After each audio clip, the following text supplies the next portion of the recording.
दोस्तों, बहुत समय पहले एक छोटे से गांव में राजा नाम का एक गरीब और अनाथ लड़का रहता था। बचपन में ही उसके माता पिता का निधन हो गया था और वह अपने चाचा चाची के पास रहने लगा। लेकिन उसके चाचा चाची उसे हमेशा ताने देते और अपमान करते। चाचा कहते, तू हमारे घर पर बोझ है, ना कोई काम का ना पढ़ाई में अच्छा। राजा के लिए यह समय बेहद कठिन था। उसके दोस्त स्कूल जाते थे और वह दूसरों के खेतों में काम करके या मवेशियों की देखभाल करके अपना पेट भरता था। एक बार राजा ने एक किसान के यहाँ मवेशियों की देखभाल का काम शुरू किया, लेकिन कुछ ही दिनों में गाय बीमार हो गई और दूध देना बंद कर दिया। किसान ने गुस्से में राजा को निकालते हुए कहा, तू अपशगुनी है, तेरी वजह से मेरे मवेशी भी खराब हो गए। राजा ने फिर गांव के ढाबे पर काम करना शुरू किया। वहां वह झूठे बर्तन धोता और बदले में 2 रोटी मिलती। लेकिन कुछ ही दिनों में ढाबे का मालिक भी उसे निकाल देता है और कहता है कि तू बहुत सुस्त है, मेरे ढाबे पर काम करने लायक नहीं। हर बार असफल होने के बावजूद राजा ने हार नहीं मानी। जब भी उसे अपमानित किया जाता, वह खुद से कहता, अगर मैं हार मान लूं तो मेरी जिंदगी हमेशा ऐसी ही रहेगी, मुझे लड़ना होगा। एक रात जब राजा भूखा प्यासा गांव के तालाब के पास बैठा था, उसने आसमान में एक चमकता तारा देखा। उसे लगा जैसे यह तारा उसे संकेत दे रहा हो। उसने खुद से वादा किया, मैं अपनी किस्मत खुद बनाऊंगा, मैं अपनी जिंदगी में एक दिन बड़ा काम करूंगा। अगले दिन राजा ने गांव छोड़कर शहर जाने का फैसला किया। वह पैदल ही शहर की ओर निकल पड़ा। भूखा प्यासा, थका हारा, वह एक निर्माण स्थल के पास पहुंचा।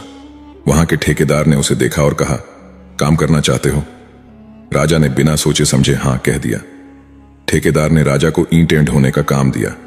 काम कठिन था, लेकिन राजा ने बिना शिकायत किए मेहनत शुरू कर दी। वहां काम करते हुए उसने देखा कि मजदूर अपनी किस्मत को कोसते रहते हैं। लेकिन राजा ने सोचा, अगर मैं इस काम को समझूंगा और मेहनत करूंगा तो एक दिन मुझे मौका जरूर मिलेगा। वह खाली समय में काम को ध्यान से देखता और ठेकेदार से सवाल पूछता। उसने धीरे धीरे निर्माण के हर पहलू को समझना शुरू कर दिया। एक दिन जब ठेकेदार ने उसे बड़ी जिम्मेदारी देने से मना किया, राजा ने कहा, मुझे एक बार मौका दीजिए, अगर मैं असफल हो गया तो मुझे हटा दीजिए। ठेकेदार ने अनमने मन से हामी भरी और राजा ने अपनी मेहनत से सबको चौंका दिया। राजा की लगन ने मजदूरों के बीच उसे लोकप्रिय बना दिया। सभी उसे पसंद करने लगे और उसकी इज्जत करने लगे। कुछ समय बाद मजदूरों ने मिलकर राजा को अपना नेता चुन लिया। नेता बनने के बाद राजा ने मजदूरों के लिए बेहतर परिस्थितियां बनाई और ठेकेदार से निर्माण के हर पहलू को सीखना शुरू किया। उसने पैसे बचाए और छोटी मोटी जिम्मेदारियां लेना शुरू किया। कई सालों की मेहनत के बाद राजा ने खुद का एक छोटा ठेकेदार व्यवसाय शुरू किया। धीरे धीरे उसकी मेहनत रंग लाई और बड़े बड़े बिल्डर उसके पास काम देने आने लगे। एक समय ऐसा आया जब राजा ने अपने नाम से एक बड़ी इमारत बनवाई। वह अब एक सम्मानित और सफल व्यक्ति बन चुका था। जब राजा अपने गांव लौटा तो वही लोग जो कभी उसे ताने मारते थे, अब उसकी तारीफ कर रहे थे। राजा ने गांव में एक स्कूल खोला ताकि गरीब बच्चे पढ़ाई कर सकें।